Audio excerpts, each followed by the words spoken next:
ऐसे प्रश्नों किसने किए? जैसे प्रश्न कौन कर रहा है? नारद जी कर रहे हैं। जानते ना, ध्यान नहीं दोगे तो कथा का लाभ नहीं मिलेगा। ध्यान दोगे कुछ कथा का प्रसाद लेकर के जाओगे यहाँ से, तभी तो घर में सुनो। अभी घर वाले तुमसे पूछने लगते हैं, आज तुम घर में कथा सुन के आई हो, कहा सुना तुमने, तो तुम कहा कहोगे?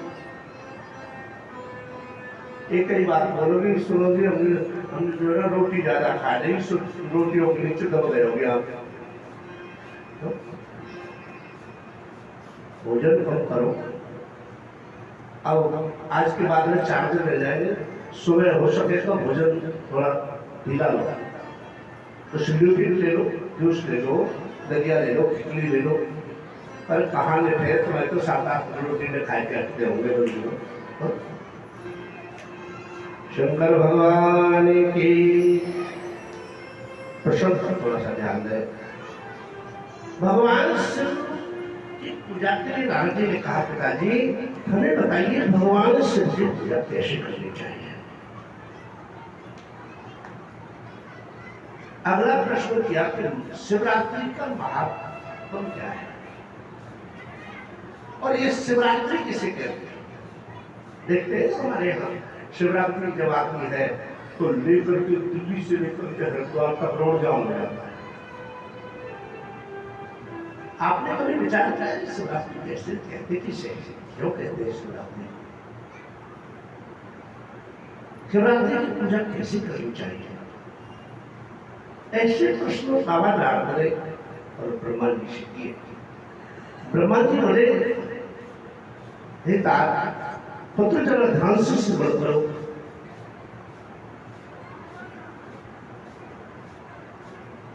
शिवलिंग ज्योति स्तंभ है, जो हम आपको अभी बता देते हैं।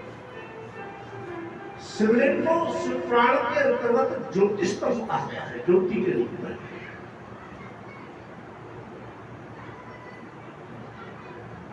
ये जो शिवरात्रि होती है अंधकार में होती है।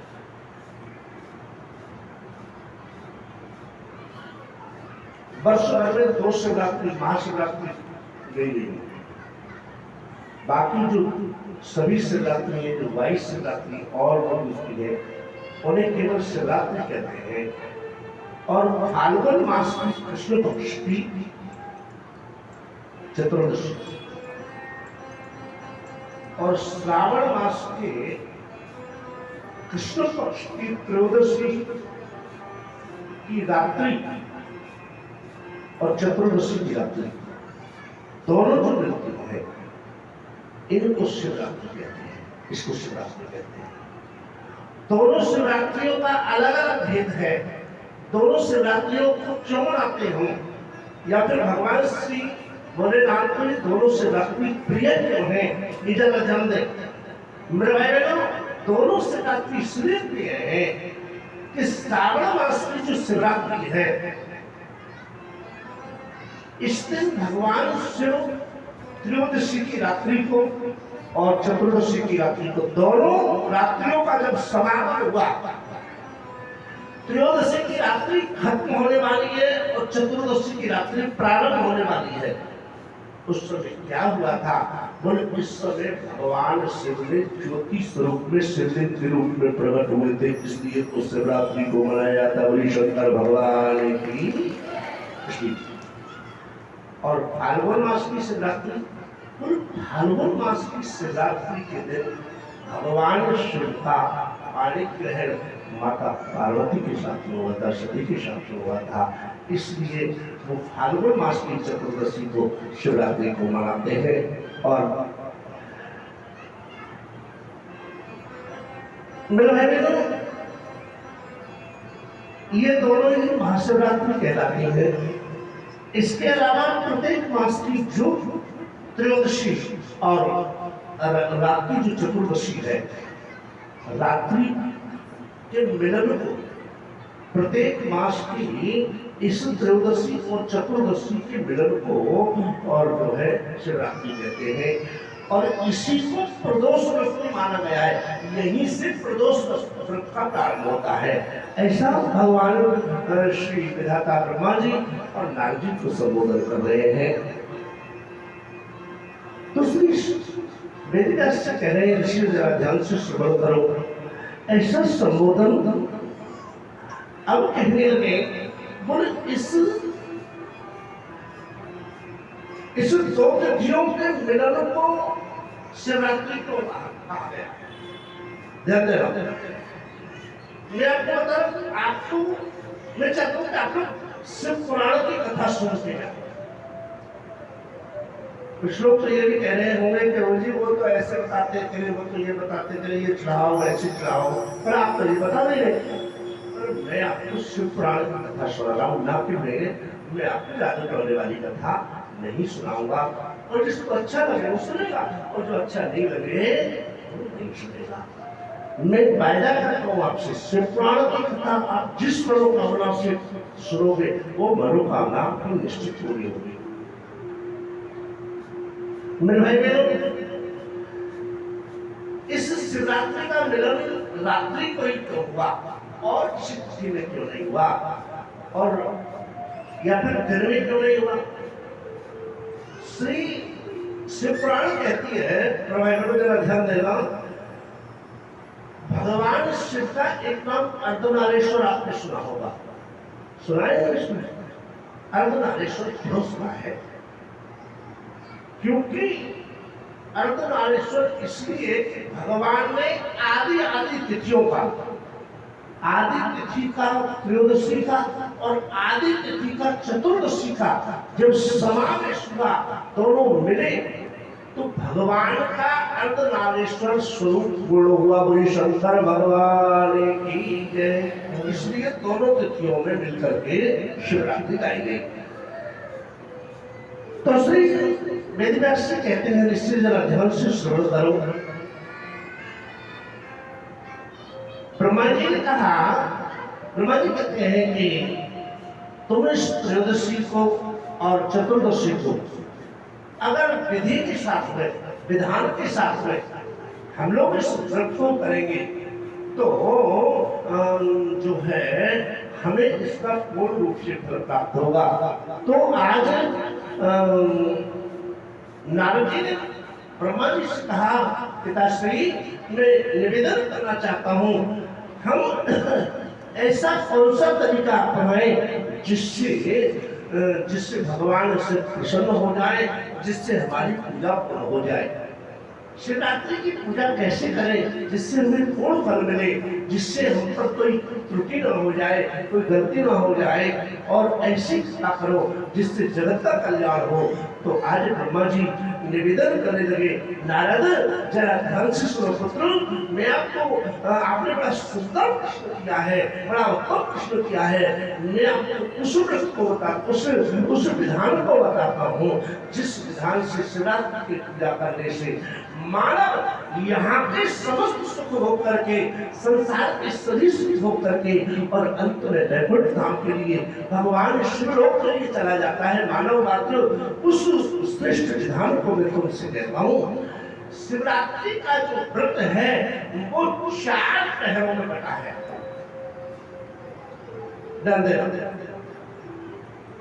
शिवरात्रि का जो व्रत है उसको 4 तरीके से विभाजन किया गया है, 4 पहरों में विभाजन किया जाए।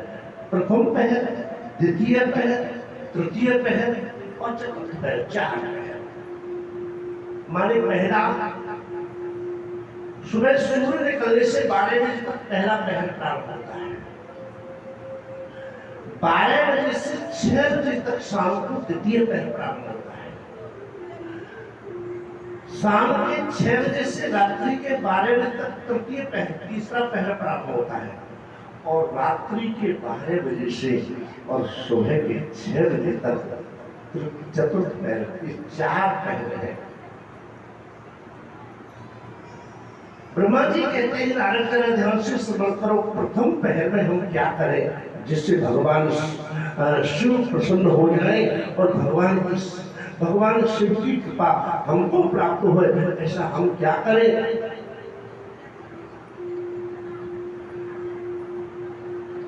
श्री ब्रह्मा जी कहते हैं नारद, मनुष्य को करना चाहिए वेद मंत्रों के द्वारा, पंचाक्षरी वेद मंत्र, भगवान श्री भोलेनाथ के बीज मंत्र वेद मंत्र का निरंतर जाप करें। भगवान शिव पर दोनों अंजलि बनाकर आप लोग पता क्या करते हैं? आप लोग जल चढ़ाते हैं, ऐसे जल चढ़ाते हैं, नहीं चढ़ाते ना, ये गलत है। जल कभी भी ऐसे नहीं चढ़ा, शिव पुराण नहीं कहता। ऐसा करने से आपके पुण्य क्षीण हो जाते हैं, पुण्य नष्ट हो जाते हैं। आप वर्षों से जल चढ़ा रहे होंगे, आप लोग सोचते होंगे बाबा हमारा तो जो है ना, हमारे तो पैर घिसरे मंदिर जाते जाते, पर भगवान ने हमें दियो का कछु ना दियो। देंगे कहां से? तुम काम ही पूरा नहीं कर रहे हो। आधा काम करोगे तो आधा ही मिलेगा ना, पूरा काम करोगे तभी तो पूरा मिलेगा। आपको हमेशा मेरी तरफ देख लेना, हमेशा इस तरीके से जल चढ़ाना चाहिए। यश पुराण में लिखा है, दोनों अंजलि बना करके इस तरीके से जल चढ़ाना चाहिए, तभी भगवान आपका पूर्ण रूप से जल स्वीकार करेंगे। ये पहला विधान है। पंचाक्षर मंत्र बोलते रहिए, ओम नमः शिवाय, ओम नमः शिवाय बोलते बोलते आप एक लोटा जल चढ़ाइए। एक लोटा जल और सारी समस्याओं का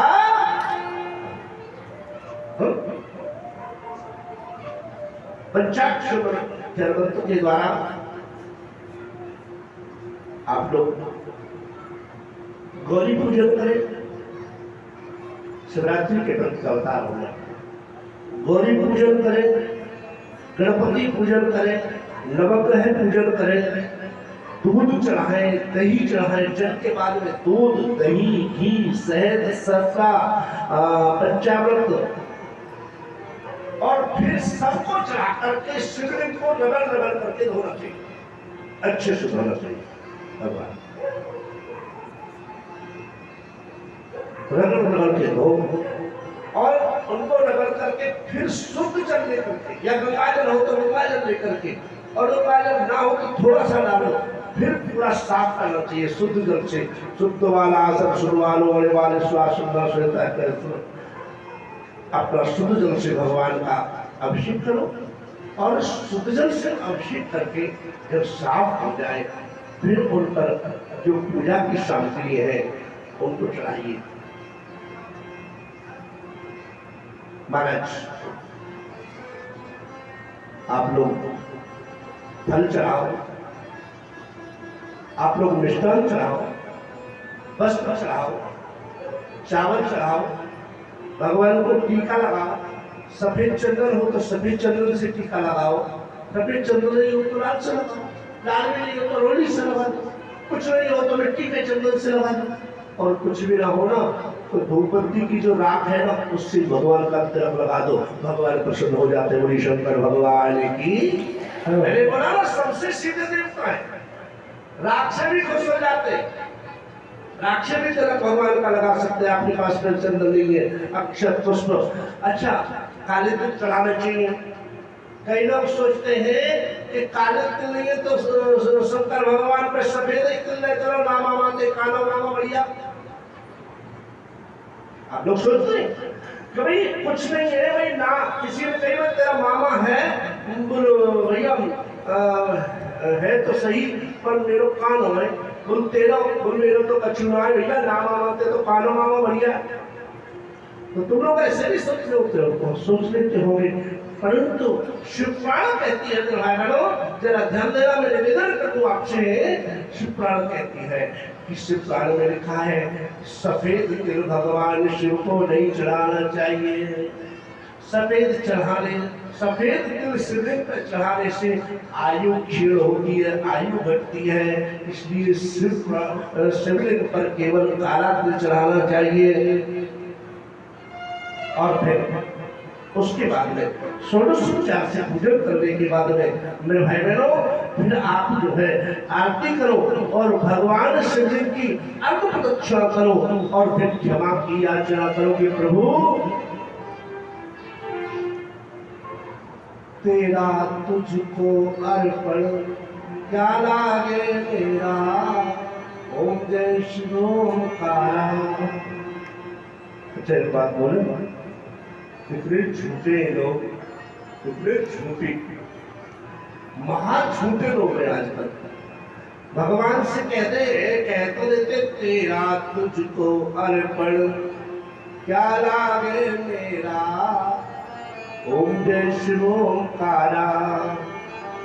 और कह दी जाए कि आज 9 तारीख है, कल 10 तारीख को तनख्वाह मिल जाएगी 50,000 की गड्डी, उसमें से 10,000 इधर शिव महापुराण में ले आना। बोल तेरा तुझको अर्पण गड्डी है मेरी, ओम जय शिव ओंकारा। वो सब कुछ तेरा है पर वो नोटों की गड्डी हमारी है, वो भगवान की नहीं है। और कलयुग का आदमी कितना चतुर है। अच्छा एक बात बोले, 4 युग थे, सतयुग, त्रेता और द्वापर, और चौथा है कलयुग जो अब चल रहा है। कलयुग के आदमी से चतुर दुनिया में कोई हो नहीं सकता है, न स्वर्ग में। देवता भी कलयुग के आदमी से चतुर नहीं है। और मांगने की अगर बात करो तो मांगने में भी कलयुग के आदमी से निपुण कोई नहीं है दुनिया में। आप कहोगे कि कैसे निपुण है? बोल मंदिर में जाते हैं धूपबत्ती लेकर के, 5 रुपए की धूपबत्ती आती है, कुछ माताएं उस 5 रुपए की धूपबत्ती को 30 दिन चलाती हैं। छोटा सा टुकड़ा लेंगी और बस उसे पतला सा बनाया और बस शुरू हो गई।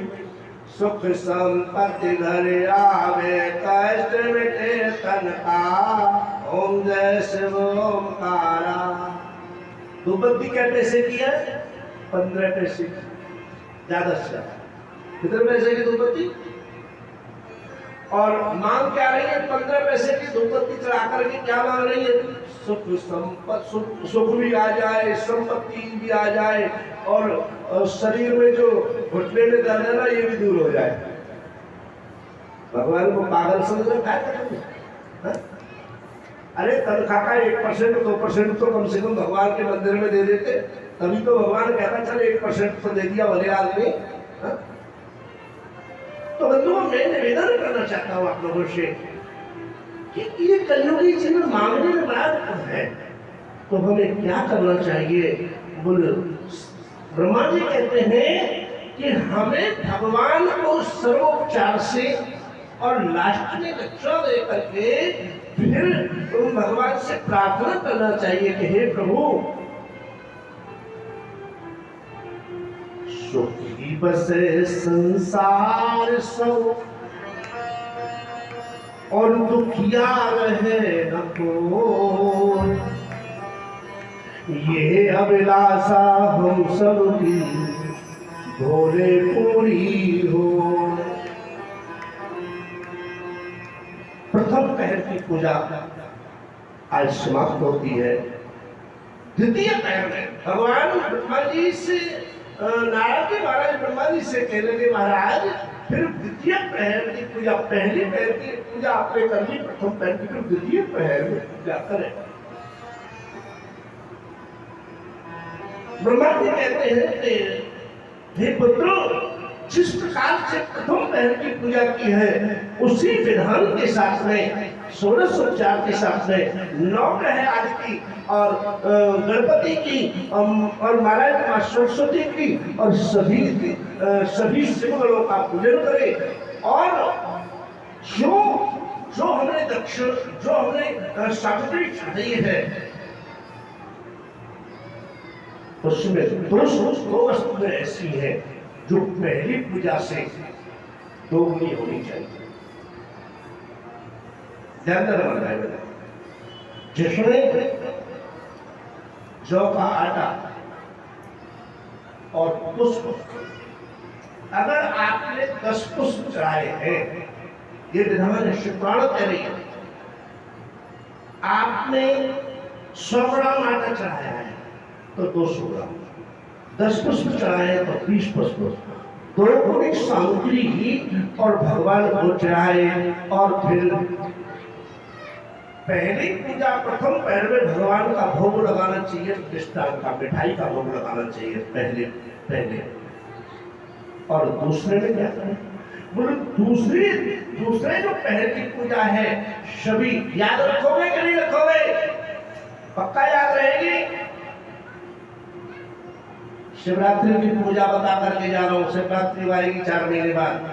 नियम के साथ मेरे बताए हुए रास्ते के साथ में आप पूजा करके देखना, आपको फायदा ना मिले तो मेरा एक आश्रम फरीदाबाद में भी है 2 सेक्टर में, और दूसरा आश्रम मेरा वृंदावन में है। आप कभी भी आकर के मुझे पकड़ लेना। मेरे भाई बहनों, दूसरी पहर में आपको जब दूसरे पहर की पूजा पूरी हो तो फिर आपको दूध का भोग लगाना है। एक और बात मैं स्पष्ट कर दूं, आज में आगे कथा आएगी इसकी। कई लोग करते क्या है कि शिव जी के चढ़े हुए फल को या उस पर जो प्रसादी है उसको ग्रहण करके खा लेते हैं। शिव पुराण कह रही है, लोग तो कुछ भी कहे, पर मैं तुम्हें वो बात बता रहा हूं, शिव पुराण पढ़ के देख लेना। शिव पुराण कहती है, तृतीय दिवस की कथा में पढ़ना आप लोग, कि जो है वो निर्माल्य में प्रसाद बोला जाता है। उस प्रसाद का नाम है, जो हम चढ़ाते हैं उसका नाम है निर्माल्य प्रसाद। निर्माल्य प्रसाद को खाने के लिए केवल 2 लोगों को स्वीकृति दी है, ध्यान देना।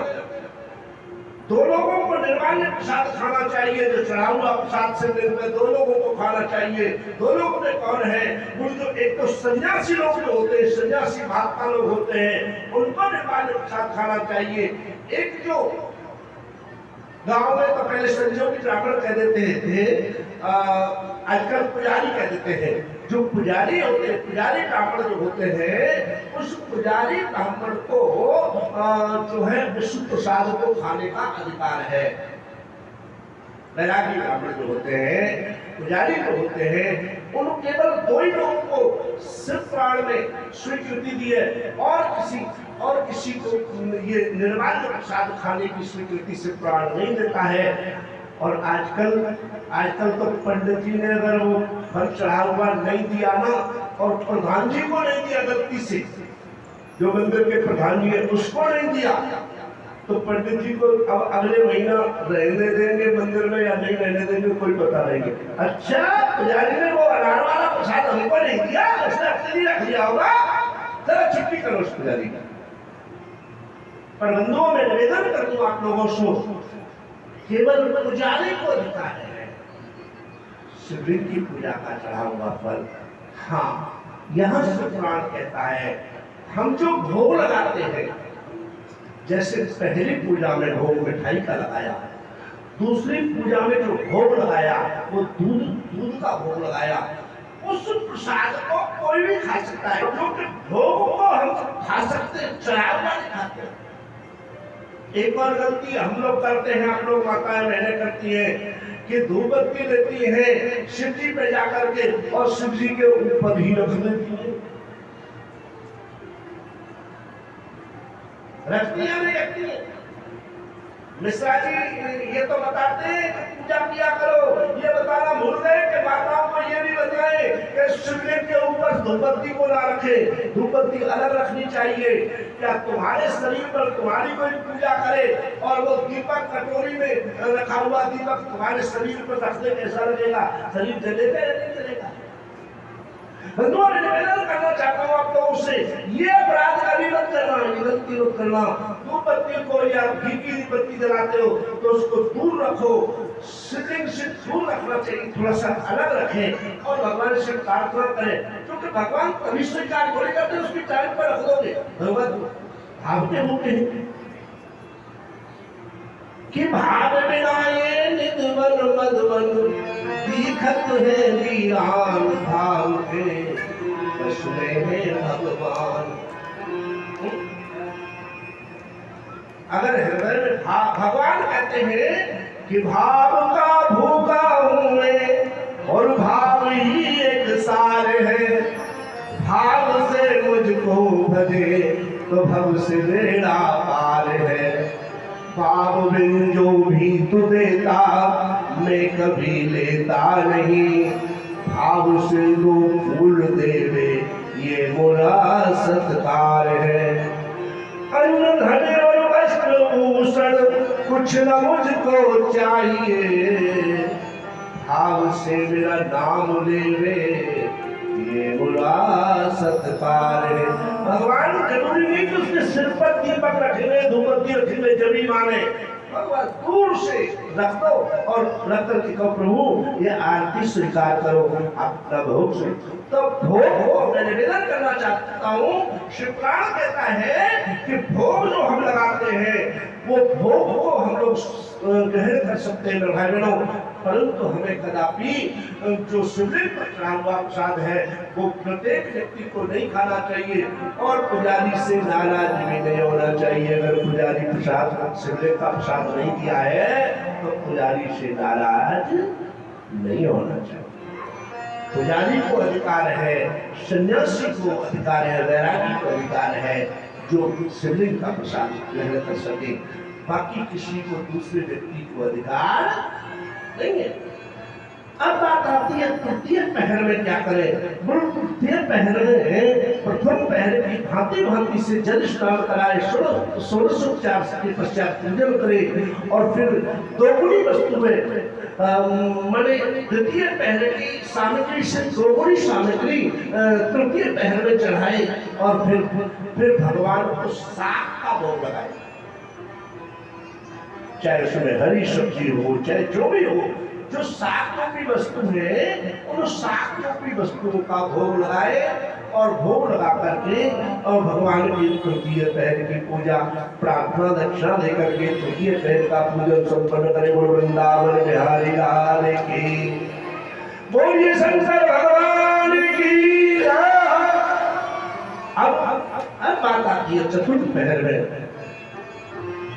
ब्रह्मा जी कहते हैं पुत्र जरा ध्यान से श्रवण करो, चतुर्थ पहर की पूजा भी कोई अलग नहीं है, बस चतुर्थ पहर की पूजा में पंचामृत से स्नान करे, षोडशोपचार से पूजन करे और महाराज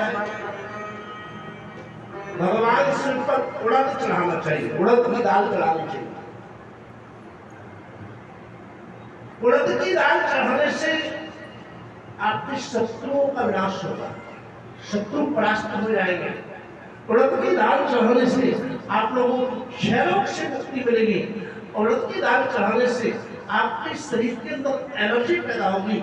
आपके उड़द की दाल चढ़ाने से श्रीपुराण कहता है आपके अंदर जो आयरन की कमी, शरीर के अंदर जो आयरन की कमी आ जाती है, नित्य प्रति आप शिवलिंग पर उड़द की दाल अगर चढ़ाते हैं थोड़ी सी और तो आपके शरीर में बलिष्ठ जाएगी।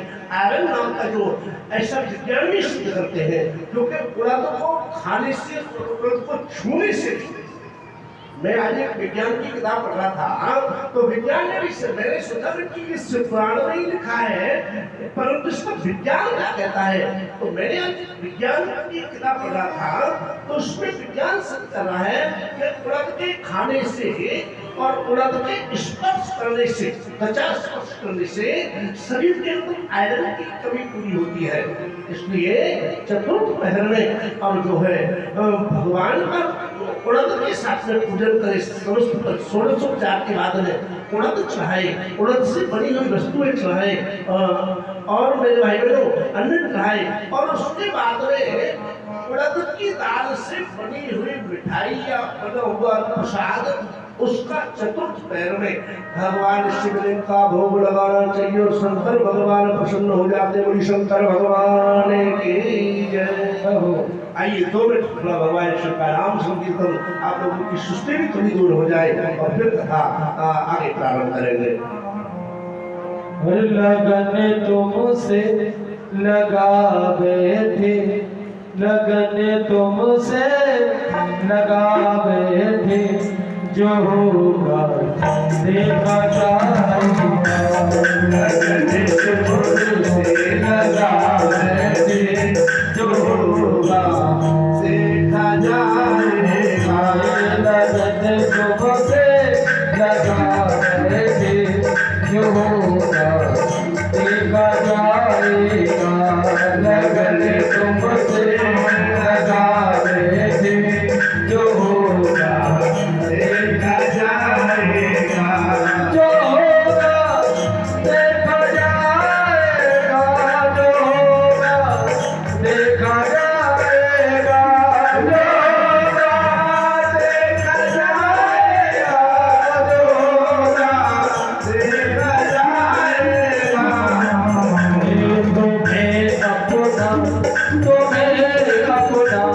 तुम्हें अपना बना बैठे, जो होगा देखा जाएगा।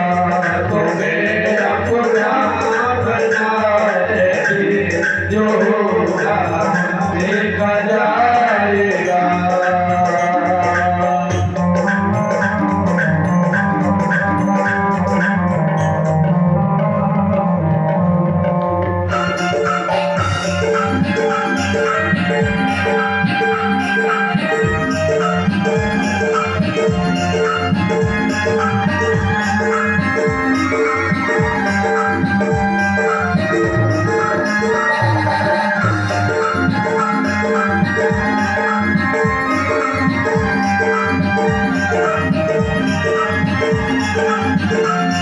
कभी दुनिया से डरते थे कि चुप चुप याद करते थे, कि चुप चुप याद करते थे। और कभी दुनिया से डरते थे कि चुप चुप याद करते थे, कि चुप चुप याद करते थे। और तुम्हें अपना बना बैठे, जो होगा देखा जाएगा। लगन तुमसे लगा बैठे, जो होगा देखा जाएगा। लगन तुमसे लगा बैठे, जो होगा देखा जाएगा।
शर्म अब बेच खावे, शर्म अब बेच खावे, जो होगा देखा जाएगा। लगन तुमसे लगा बैठे, जो होगा देखा जाएगा।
गलियों तेरी गलियों में आ बैठे जो होगा तेरा जानेगा तेरी गलियों में आ बैठे जो होगा तेरा जानेगा लगने तुमसे लगा बैठे जो होगा देखा जाएगा लगने तुमसे लगा बैठे जो होगा देखा जाएगा लगने तुमसे लगा बैठे जो होगा देखा जाएगा जो होगा देखा जाएगा जो होगा देखा जाएगा बोले शंकर भगवान की जय।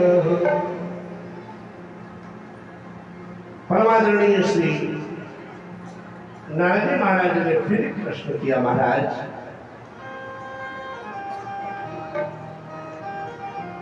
शिव की पूजा जब हो जाए, शिव पूजन जब चारों पहर की पूजा हो जाए, तो फिर क्या करें जिससे भगवान बहुत प्रसन्न हो। तो श्री वेदव्यास से कहते हैं, पुत्र जरा ध्यान से श्रवण करो, भगवान की आरती करे। आरती के उपरांत शिव महमन श्लोक, जो भगवान श्री भोलेनाथ को बहुत प्रिय है, शिव महमन श्लोक का पाठ करें।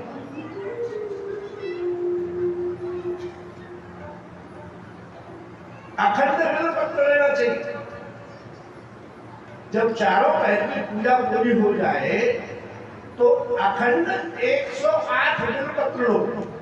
अखंड समझते, जो पत्ता टूटा ना हो, जो पत्ता छला हुआ ना हो, और अष्टगंध की स्याही। अष्टगंध एक औषधि है।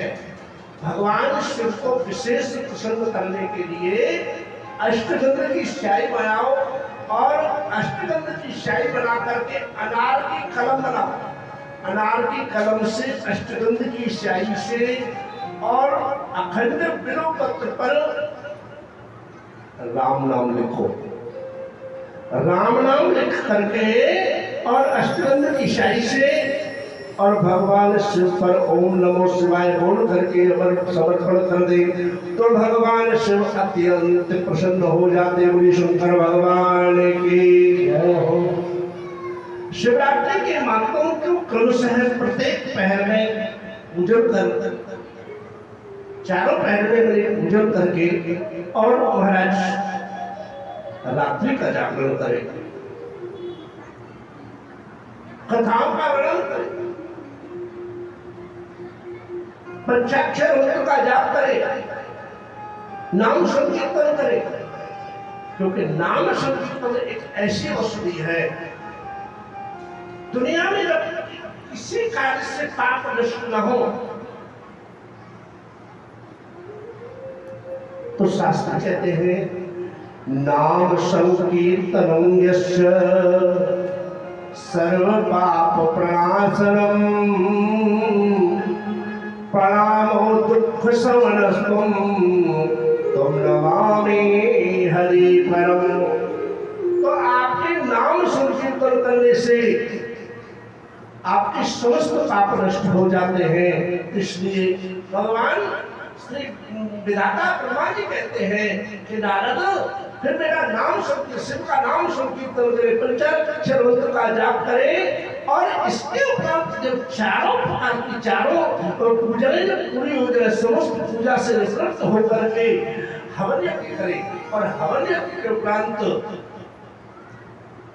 ब्राह्मण को भोजन कराए।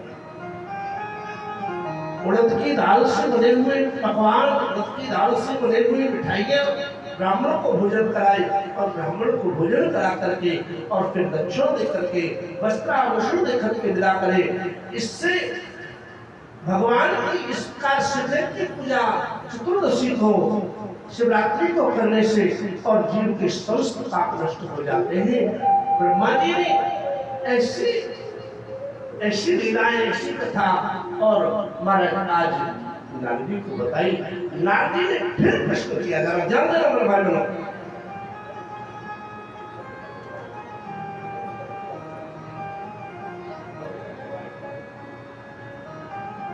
तो मेरे भाई बहनों एक बात ध्यान देना,